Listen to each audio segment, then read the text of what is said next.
happened in Langa on that fateful day. Mr. Hendricks, welcome to Loguhle FM World Focus, and thank you for joining us tonight.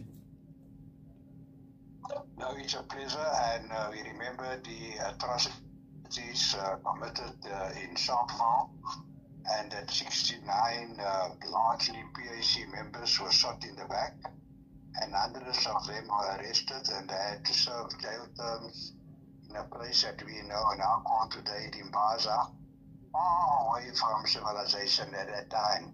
But soon after the massacre, the Sharpeville massacre, the people of Cape Town in solidarity decided to do the same thing and present their passes to the Cape Town police station, and 60,000 marchers then marched from Cape Town to town, and the leader of the march, Philip Skhosana, was a young student at the University of Cape Town, and he eventually led the march and also the negotiations that prevented the massacre that you referred to. Yes, people were killed and arrested, but he prevented a massacre, and we estimate that if he didn't intervene, at least 10,000 people would have been killed on that day, because the police and the government was hell-bent to make an example. So on some of the background is that the African National Congress, supported by the PAC, after trying every peaceful means to get their rights, they declared an armed struggle. And one of the people that went to the chiefs in the Eastern Cape, in KZN, was Dr. Archie Mafeji, one of the great intellectuals of Africa, and later on he led the African Renaissance Institute at UNISA. So he went as a young student. He had a master's degree in sociology at the time. He even wrote a book on Langa. He went to the chiefs and asked the chiefs to sign a petition that the subjects of the 21 chiefs in Cape Town were given permission to take part in the armed struggle. So that is the background, and on the day of the march, then Philip Skhosana was a regular visitor to our house. Dr. Archie Mafeji was my roommate. I was 11 years old at the time, and he came to get Dr. Archie Mafeji to share the contents of the letter calling on the subjects of the chiefs to take part in the armed struggle.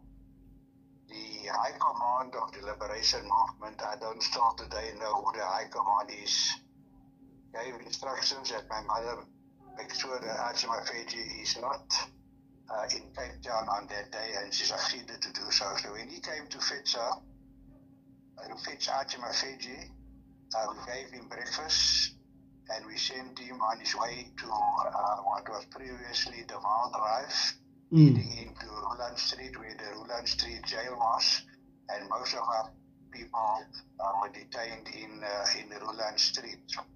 And some of the other people around was now Judge Fikile Bam, and so those are some of the unwritten stories behind the Langa March. So 60,000 people from the townships marched towards Culloden Square, and they were hell-bent on presenting and handing in their passes and asking the police to lock them up. And so there was a very sympathetic station commander at the time, and he managed to identify Philip Skhosana and asked him, "Can't we sit down? I've been given orders to shoot, and 10,000 will be killed. So let's sit down and talk. Please don't march one single foot, because then the instructions are, if you march beyond a certain red line, then all hell will break loose.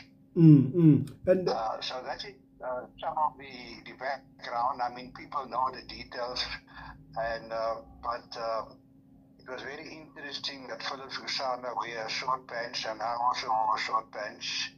We used to visit quite regularly, and he was chosen to lead the march. So young people have also always played a role in our liberation struggle. We know about the Soweto riots and the Cape Flats riots in 1976 because of Afrikaans. And here again, the young person led the march of 60,000 residents of Langa to show solidarity with those that were killed in Sharpeville. What is also interesting, that most of the people in the Langa march were actually ANC members, ANC cadres. And all the people that were killed in Sharpeville were PAC members. So we saw how the liberation movement was united in those days, supporting common causes. And we just hope that that will be an example to what we are doing today. And Mr. Hendricks, so when you look at the events of both Sharpeville and Langa in those days of apartheid, and you also look at the events which are occurring today, where we see our people being shot at when they are protesting for something which they are constitutionally entitled to protest for, like issues related to water or service delivery.